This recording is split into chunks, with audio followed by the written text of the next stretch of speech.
Guys welcome to this session. आज मैं आपके लिए लेकर आई हूँ जीएस के कुछ क्वेश्चंस, जिसका हमारा क्वेश्चन नंबर है 11। निम्नलिखित युग्मों पर विचार कीजिए।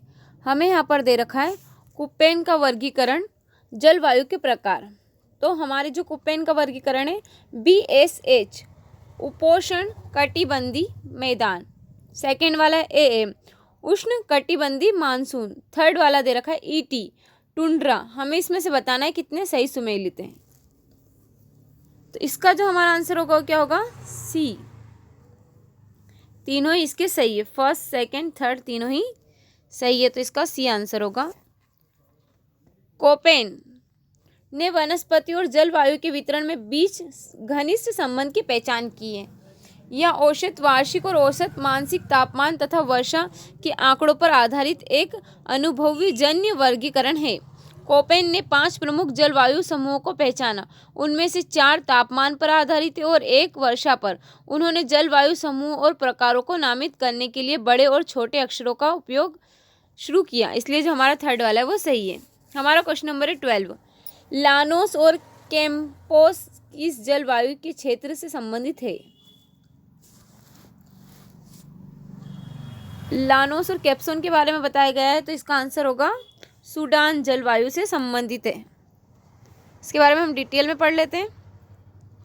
सवाना या सूडान जलवायु एक संक्रमणकालीन प्रकार की जलवायु है जो भूमध्य रेखीय वनों और व्यापारिक पवनों के द्वारा प्रभावित गर्म रेगिस्तानों के बीच पाई जाती है। यह उष्णकटिबंधीय क्षेत्रों तक ही सीमित है और सूडान में सबसे अच्छी तरह विकसित है, जहाँ शुष्क एवं आर्द्र मौसम सबसे अलग होते हैं, इसलिए इसका नाम सूडान जलवायु है। इस बेल्ट में पश्चिमी अफ्रीका सूडान शामिल है तथा इसके बाद यह मकर रेखा के उत्तर पूर्वी में अफ्रीका और दक्षिणी अफ्रीका और मुड़ जाती है। दक्षिण अफ्रीका में भूमध्य रेखा के उत्तर और दक्षिण में सवाना के 2 अलग अलग क्षेत्र हैं, अर्थात ओरिनोको बेसिन के लानोस तथा ब्राज़ालिया हाइलैंड्स के कैंपोस, इसलिए जो हमारा आंसर होगा बी। ऑस्ट्रेलिया सवाना मकर रेखा के उत्तर में पश्चिम से पूर्व तक फैली मानसून पट्टी के दक्षिण में स्थित है। इसे बड़े शिखर वाले देश के रूप में जाना जाता है और हर साल दुनिया भर के लोग यहाँ हजारों जानवर को फंसाते हैं, यहाँ मार देते हैं। सवाना परिदृश्य लंबी घास और छोटे पेड़ों से युक्त है। हमारा क्वेश्चन नंबर 13। निम्नलिखित कथनों पर विचार कीजिए। हमें यहाँ पर 2 कथन दे रखे हैं और उनके कुछ ऑप्शन दे रखे हैं, हमें उसमें से बताना है कितने ऑप्शन सही है। तो हमारे यहाँ पर देखो ऑप्शन क्या है। हमें फर्स्ट जो हमारा ए वाला ऑप्शन क्या है, कथन 1 और 2 दोनों ही सही है और कथन जो दूसरा है वो पहले की व्याख्या करता है। सेकेंड वाला कथन 1 और 2 दोनों ही सही है, लेकिन जो दूसरा है वो पहले की व्याख्या नहीं करता है।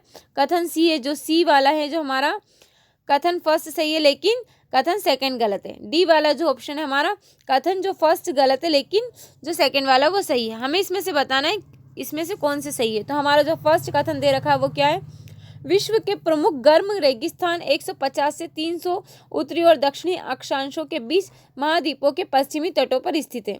सेकेंड वाला है, गर्म रेगिस्तान अश्व अक्षांशों या उष्ण कटिबंधी उच्च दबाव बेल्ट के बीच स्थित होते हैं, जहां हवा ऊपर उठ रही होती है, जो किसी भी प्रकार की वर्षा के लिए सबसे कम अनुकूल स्थिति है।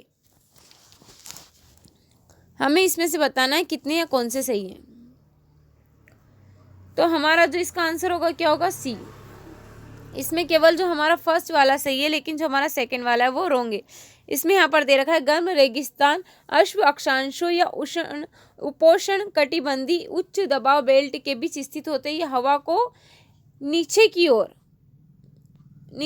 होती है, हवा न कि ऊपर की ओर, जो किसी भी प्रकार की वर्षा के लिए सबसे कम अनुकूल स्थिति होती है। इसके बारे में हम डिटेल में पढ़ते हैं। विश्व के प्रमुख गर्म रेगिस्तान। दुनिया के प्रमुख गर्म रेगिस्तान 15 डिग्री और 30 डिग्री एन और एस अक्षांशों के बीच महाद्वीपों के पश्चिमी तटों पर स्थित है, इसलिए जो हमारा फर्स्ट सही है। इनमें सहारा रेगिस्तान शामिल है, जो रेगिस्तान का सबसे एकल विस्तार है, जो पूर्व से पश्चिम तक 3200 मील और कम से कम 1000 मील चौड़ा है। और जो है अन्य गर्म रेगिस्तानों में अरब रेगिस्तान, ईरानी रेगिस्तान, थार रेगिस्तान, कलहारी और नामिब रेगिस्तान शामिल है। गर्म रेगिस्तान अश्व अक्षांशों या उपोष्ण कटिबंधी उच्च दबाव बेल्टों के बीच स्थित है, जहां वायु नीचे की ओर गिरती है, जो किसी भी तरह की वर्षा के लिए सबसे कम अनुकूल स्थिति है, इसलिए जो हमारा सेकंड वाला है वो सही नहीं है। वर्षा लाने वाली व्यापारिक पवनें तट से दूर चलती है तथा तट पर चलने वाली पक्षुओं पवनें रेगिस्तान की सीमा से बाहर चलती है। रेगिस्तानों तक पहुंचने वाली जो भी पवनें होती है वे ठंडे क्षेत्रों से गर्म क्षेत्रों की ओर बहती है और उनकी अपेक्षा जो सापेक्ष आर्द्रता कम हो जाती है, जिससे संघनन लगभग असंभव हो जाता है। निरंतर नीचे आकाश में शायद ही कोई बादल होते हैं। सापेक्ष आर्द्रता बहुत कम होती है। तटीय जिलों में 60% से घटकर रेगिस्तान अंदरूनी इलाकों में 30% से भी कम हो जाती है। ऐसी परिस्थितियों में नमी का हर कण वाष्पित हो जाता है और इस प्रकार रेगिस्तान स्थायी सूखे के क्षेत्र बन जाता है। हमारा क्वेश्चन नंबर 14, स्थानीय पवनों के संदर्भ में निम्नलिखित कथनों पर विचार कीजिए। हमें इसमें से बताना है कितने कथन सही है। तो हमारा फर्स्ट दे रखा है, मिस्ट्रल को अक्सर बर्फ खाने वाला कहा जाता है। सेकेंड वाला है, शिरोको एक गर्म हवा है जो भूमध्य सागर के उत्पन्न होकर सहारा रेगिस्तान में बहती है।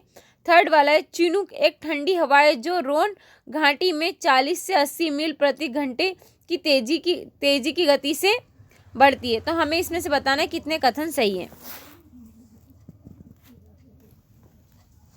तो इसका जो हमारा आंसर होगा क्या होगा, डी। इसमें से हमारा कोई भी सही नहीं है। यहाँ पर जो दे रखा है, मिस्ट्रल को अक्सर बर्फ खाने वाला कहा जाता है, तो मिस्ट्रल को नहीं, चिनूक को अक्सर जो है बर्फ खाने वाला कहा जाता है। सेकेंड वाला है, शिरो को एक गर्म हवा है जो भूमध्य सागर के उत्पन्न होकर सहारा रेगिस्तान में बहती है। तो ये कहाँ से, रेगिस्तान से तो निकलती है और भूमध्य सागर में बहती है, इसलिए ये अपोजिट एक दूसरे को इंटरचेंज कर रखा है। चिनूक एक ठंडी हवा है जो रोन घाटी में 40 से 80 मील प्रति घंटे की तेज गति से बहती है। तो चिनूक नहीं, कौन, मिस्ट्रल है जो एक ठंडी हवा है जो रोन घाटी से 40 से 80 प्रति घंटे की तेज गति से बहती है, इसलिए जो इसमें हमारा कोई भी सही नहीं है। चिनूक एक गर्म और शुष्क स्थानीय पवन का नाम है जो संयुक्त राज्य अमेरिका तथा कनाडा में रॉकीज की पूर्वी ढलानों से नीचे की ओर बहती है। बर्फ को तेजी से पिघलाने की इसकी क्षमता के कारण इसे अक्सर बर्फ खाने वाला कहा जाता है। अतः कथन जो है हमारा फर्स्ट सही नहीं है। शिरो को एक गर्म आर्द्र हवा है जो सहारा रेगिस्तान से निकलती है और भूमध्य सागर में बहती है, इसलिए जो हमारा सेकंड वाला भी सही नहीं है। मिस्ट्रल जो है, इसके विपरीत मिस्ट्रल जो है उत्तर से आने वाली ठंडी पवन है जो 40 से 80 मील प्रति घंटे की तेज रफ्तार से रोन घाटी में बहती है, जो हमारा थर्ड वाला वो भी सही नहीं है। आल्पस और सेंट्रल मैसिव के बीच घाटी में फनल इम्पैक्ट प्रभाव के कारण मिस्ट्रल का वेग तीव्र हो जाता है तथा चरम मामलों में रेलगाड़ियां पटरी से उतर सकती और पेड़ उखड़ सकते हैं। हमारा क्वेश्चन नंबर 15, निम्नलिखित युग्मों पर विचार कीजिए। हमें इसमें से बताना है कितने कथन सही है।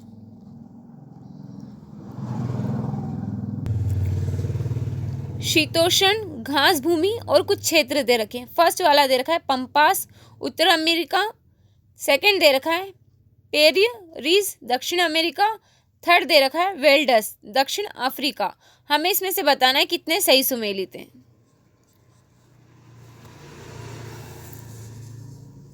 इसका जो हमारा आंसर होगा क्या होगा,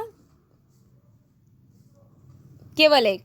इसमें जो हमारा सिर्फ एक सही है और वो भी कौन सा वाला जो है, वेल्डस दक्षिण अफ्रीका। लेकिन जो हमारा पंपास है, पंपास कहाँ का है, दक्षिण अमेरिका का, और पेरिस है ये कहाँ का है, उत्तरी अमेरिका, इसलिए जो हमारा इसमें केवल एक सही होगा। इसका आंसर होगा ए। शीतोष्ण घास के मैदानों की विशेषता यह है कि यहाँ सर्दियों ठंडी और गर्मियों में गर्म होती है तथा घास यहाँ की मुख्य वनस्पति होती है। इन्हें दुनिया के अलग अलग क्षेत्रों में अलग अलग नामों से भी जाना जाता है। पंपास दक्षिण अमेरिका में पाया जाता है। इस नाम का स्पेनिश में अर्थ है मैदान, इसलिए जो हमारा फर्स्ट वाला सही सुमेलित नहीं है। प्रेयरी क्या है, उत्तरी अमेरिका में पाया जाता है। यह जो है युग्म सही सुमेलित नहीं है।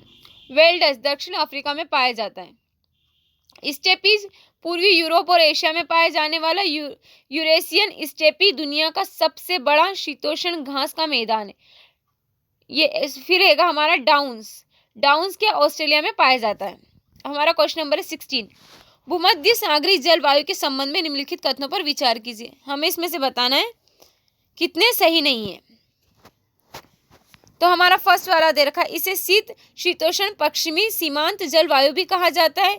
वे पूर्वी तरह से महाद्वीप द्रव्यमान के पश्चिमी भाग तक ही सीमित है। भूमध्य सागरी भूमि पर अधिकांश वर्षा गर्मियों में होती है जब पश्चिमी हवाएं भूमध्य रेखा की ओर मुड़ जाती है। हमें इसमें से बताना है कितने कथन सही नहीं है। इसका जो हमारा आंसर होगा क्या होगा, सी। इसमें जो हमारा फर्स्ट और थर्ड दोनों ही इसमें सही नहीं है। इसके बारे में हम डिटेल में पढ़ते हैं। गर्म शीतोष्ण पश्चिमी सीमांत भूमध्य सागरीय जलवायु। गर्म शीतोष्ण पश्चिमी सीमांत जलवायु दुनिया में अपेक्षाकृत कम क्षेत्रों में पाई जाती है, इसलिए जो हमारा फर्स्ट वाला है सही नहीं है। वे पूर्वी तरह से महाद्वीपीय द्रव्यमान के पश्चिमी भाग तक सीमित है। भूमध्य रेखा के उत्तर और दक्षिण में 30 डिग्री और 45 डिग्री के बीच है, इसलिए जो हमारा सेकंड वाला है सही है। यद्यपि भूमध्य सागर के आसपास के क्षेत्र में इस प्रकार की शीतकालीन वर्षा जलवायु का विस्तार सबसे अधिक है तथा यह अधिक लोकप्रिय नाम भूमध्य सागरीय जलवायु को उत्पन्न करता है। तथापि इस विशिष्ट जलवायु प्रकार का सबसे विकसित रूप वास्तव में मध्य चिली में पाया जाता है। अन्य भूमध्य सागरीय क्षेत्रों में कैलिफोर्निया, सैन फ्रांसिस्को के आसपास, अफ्रीका का दक्षिणी पश्चिमी सिरा, केप टाउन के आसपास, दक्षिणी ऑस्ट्रेलिया, दक्षिणी विक्टोरिया में और एडिलेड के आसपास, सेंट विसेंट और स्पेंसर खाड़ी की सीमा पर और दक्षिणी पश्चिमी ऑस्ट्रेलिया सवाललैंड शामिल है। भूमध्य सागरीय भूमि पर अधिकांश वर्षा सर्दियों में होती है जब पश्चिमी पवनें भूमध्य रेखा की ओर बढ़ती है, इसलिए जो हमारा थर्ड वाला है वो भी सही नहीं है। हमारा क्वेश्चन नंबर 17, निम्नलिखित कथनों पर विचार कीजिए।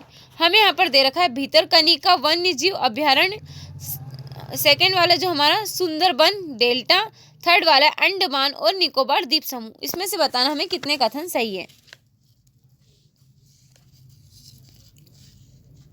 आप यहाँ क्वेश्चन के सीरियल नंबर को मत देखना, यहाँ पर थोड़ी सी प्रिंट मिस्टेक है, इसलिए आपका फर्स्ट सेकंड थर्ड ही ऑप्शन है। तो इसका जो हमारा आंसर होगा वो क्या होगा, डी। इसमें तीनों ही सही है।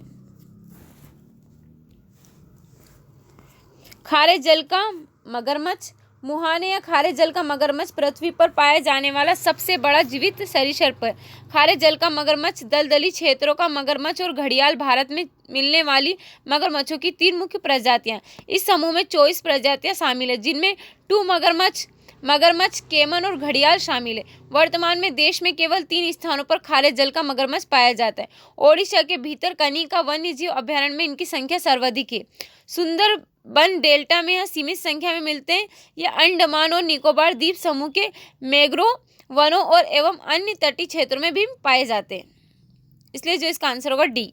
हमारा क्वेश्चन नंबर 18, गांधी सागर वन्य जीव अभयारण्य के संबंध में निम्नलिखित कथनों पर विचार कीजिए। हमें इसमें से बताना है कितने कथन सही है। फर्स्ट दे रखा है, यह कूनो राष्ट्रीय उद्यान के बाद भारत में चीतों का दूसरा आवास होगा।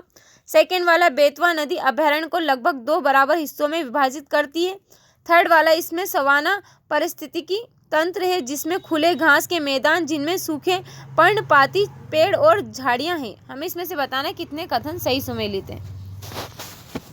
तो इसका जो हमारा आंसर होगा क्या होगा, बी। इसमें हमारा फर्स्ट और थर्ड दोनों ही सही है, लेकिन जो हमारा सेकंड वाला है इसमें क्या दे रखा है, बेतवा नदी अभयारण्य को लगभग 2 बराबर हिस्सों में विभाजित करती है।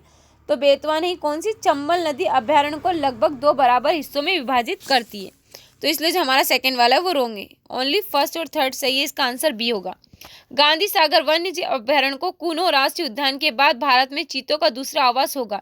इसने अफ्रीका में चीतों को फिर से लाने की अपनी तैयारी को पूरी कर ली है, इसलिए जो हमारा फर्स्ट वाला सही है। चंबल नदी अभयारण्य को लगभग 2 बराबर हिस्सों में विभाजित करती है। इसमें सवाना परिस्थितिकी तंत्र जिसमें शुष्क पर्णपाती पेड़ों और झाड़ियों के साथ खुले घास के मैदान शामिल है। हालांकि नदी जो घाटियां सदाबहार है, इसलिए जो हमारा थर्ड वाला वो भी सही है। हमारा क्वेश्चन नंबर है 19, धान का प्रत्यक्ष बीजारोपण DSR के संबंध में निम्नलिखित कथनों पर विचार कीजिए।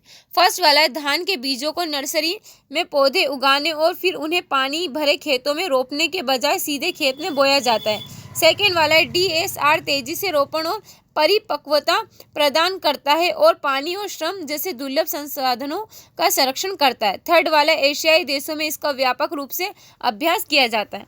हमें इसमें से बताना है कितने या कौन से सही है।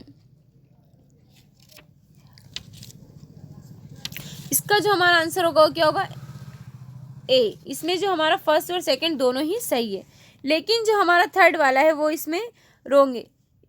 एशियाई देशों में इसका जो है यहाँ पर कौन से एशियाई देशों में नहीं, कहाँ पर संयुक्त राज्य अमेरिका और दक्षिण अमेरिका में इसका व्यापक रूप से अभ्यास किया जाता है, इसलिए जो हमारा थर्ड वाला वो सही नहीं है। धान का प्रत्यक्ष बीजारोपण DSR के तहत बीजों को सीधे खेत में बोया जाता है, जबकि पारंपरिक तरीकों में नर्सरी में पौधे उगाए जाते हैं और फिर उन्हें भारी पानी भरे खेतों में रोपा जाता है। फर्स्ट वाला सही है। DSR तेजी से रोपण और परिपक्वता प्रदान करता है और पानी और श्रम जैसे दुर्लभ संसाधनों का संरक्षण करता है। यह कुशल जल प्रबंधन प्रथाओं के तहत सिंचाई पानी को 12 से 35% तक बचाता है। सेकेंड वाला सही है। संयुक्त राज्य अमेरिका और दक्षिण अमेरिका में इसका व्यापक रूप से अभ्यास किया जाता है, लेकिन उत्पादकता चुनौतियों में एशिया में इसके व्यापक पैमाने पर अपनाने को सीमित कर दिया है। आज का हमारा लास्ट क्वेश्चन है क्वेश्चन नंबर 20। गैर कानूनी गतिविधियां रोकथाम अधिनियम 1967 से संबंधित निम्नलिखित कथनों पर विचार कीजिए। हमें इसमें से बताना है कितने कथन सही है। हमारा फर्स्ट ऑप्शन है, यह विधेयक केंद्र सरकार को व्यक्तियों को उनकी गतिविधियों के आधार पर आतंकवादी घोषित करने का अधिकार देता है। सेकेंड वाला, यह कुछ शर्तों के अधीन भारत के बाहर किए गए अपराधों के लिए भारतीय और विदेशी नागरिकों पर मुकदमा चलाने की अनुमति देता है। हमें इसमें से बताना है कितने कथन सही है। तो इसका जो हमारा आंसर होगा वो क्या होगा, सी। इसमें हमारा फर्स्ट सेकंड दोनों ही सही है। गैर कानूनी गतिविधियां रोकथाम अधिनियम 1967 को व्यक्तियों और संगठनों की कुछ गैर कानूनी गतिविधियों की अधिक प्रभावी रोकथाम, आतंकवादी गतिविधियों से निपटने तथा उनसे संबंधित मामलों के लिए अधिनियम किया गया था। गैर कानूनी गतिविधियों को भारत के किसी भी हिस्से के अधिग्रहण या पृथक्करण का समर्थन या उकसावा देने वाली कार्रवाइयाँ या इसकी संप्रभुता और क्षेत्रीय अखंडता पर सवाल उठाने वाली या उसको अनादर करने वाली कार्रवाइयों के रूप में परिभाषित किया जाता है।